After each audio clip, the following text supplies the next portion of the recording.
Hey guys, it's Tia. Welcome to the video. Hope you're all doing well.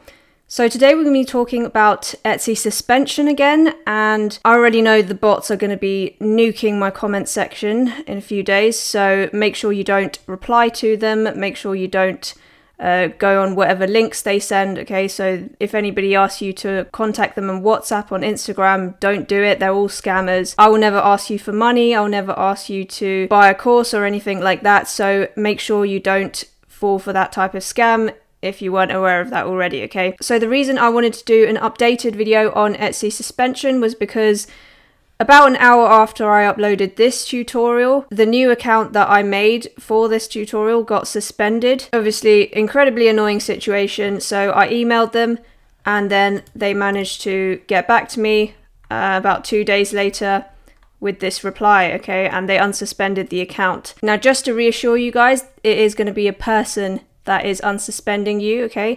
There's not going to be a situation where the employees are like, oh, you've done nothing wrong, but we've suspended you, so whoops, now your account is gone. To demonstrate my point, this is a multi-vendor website that I'm building right now. I'm building it with WordPress, but I don't think Etsy is with WordPress, but it should be a similar kind of thing on the back end, okay? And this is a user, it's just my friend who's selling on here, and look how easy it is to suspend someone. You just click suspend.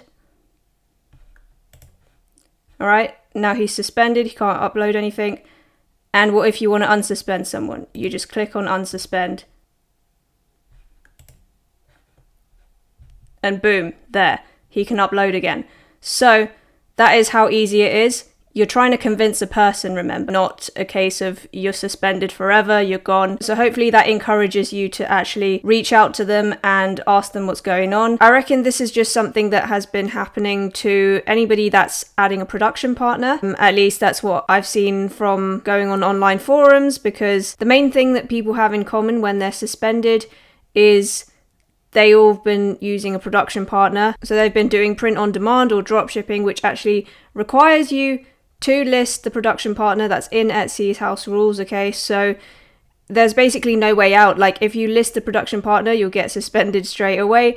If you don't list it, then you're going to get suspended down the line anyway for breaking the rules. So what are we supposed to do? So I'm just thinking now that anybody who adds a production partner on Etsy, which you need to do, just expect to get suspended, okay? And then unsuspended again. It's just a hurdle to get over now, I guess. Like, you've got to go through it at some point. For people who haven't started selling on Etsy, make sure you're aware of this. Don't get too spooked out if your account does get suspended, and maybe just expect it now. Like, if you don't get suspended, I guess you're one of the lucky few. If you're expecting this, then you know how to deal with it, and you should be able to get your account back. I know that some people have emailed me and DM'd me to say that Etsy isn't actually going to give their account back because they've broken the rules. In that case, I'm not really sure what you can do to get your account back, because if they've deemed that you've broken the rules, then they're not going to let you back on. So make sure you read through the rules again, which I'll link everything in the description below. Try and identify if you've broken any of those rules, and don't repeat the same mistake on other platforms. That's the only advice I can give you. But for the rest of us, if we've read through the rules and we're sure that we haven't done anything wrong, then you can send them an email like this. Obviously, I was a bit annoyed when I sent them this email. Should have added a bit more detail. So if you watch my old video, I have a whole procedure of how to get unsuspended. So yeah, this is why I think I got suspended using a production partner.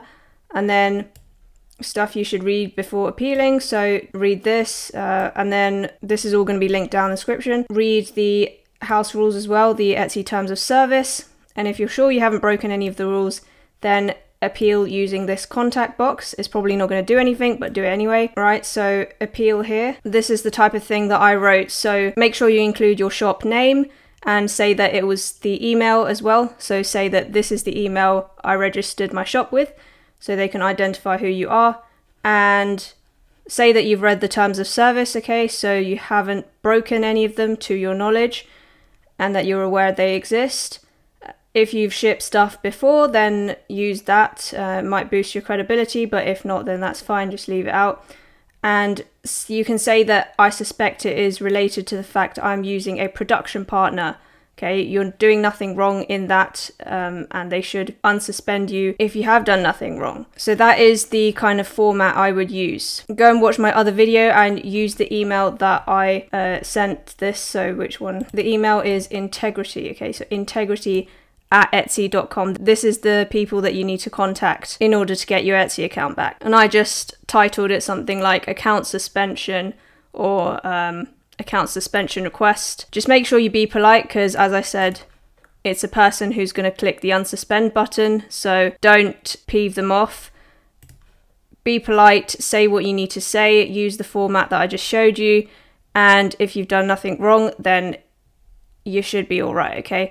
I know this is an annoying situation and they clearly haven't fixed it since last year. I think it's something that new sellers should just expect now, to be honest, which is a shame, but it is how it is. It's good to be aware of it and know what to do in case you do get suspended so that you don't panic. And, in terms of my main store, that suspension didn't affect it, even though it was from the same IP address, which is good news, I guess. I mean, I still made sales that day, so I didn't lose any money. But it is possible that if you have multiple Etsy stores and one gets shut down, then the other one might get shut down as well. But in that case, if you have 2 or more stores on Etsy, the worst thing you can do after one of your accounts gets suspended is log into the other one from the same IP address, at least. I mean, you shouldn't be logging in from a different IP address. It's a bit annoying, but if you really just want to check, then it probably would be better to, log in using your phone or something, rather than logging in with the IP address that you just got suspended on, because then that sort of triggers the system and it may link up somehow. I'm not really sure how the inside of Etsy works, but I suspect that is something that could happen. So make sure you just stay calm and email them, see what happens, okay? So yeah, let me know if this has happened to you before down in the comments. And a lot of people have followed the advice that I put out in my older video. You should definitely go check that out if you're having issues. A lot of them have managed to get their accounts back, which is fantastic news. So yeah, I guess this is just something we should all expect now. So that's it for this video. Not really a topic I wanted to discuss again, but I thought it was necessary. So make sure you give this video a like if you found it helpful, and subscribe if you haven't already. Click the notifications bell so you don't miss any of my videos. And TikTok, Instagram and Twitter down in the description below, and I will see you in the next video.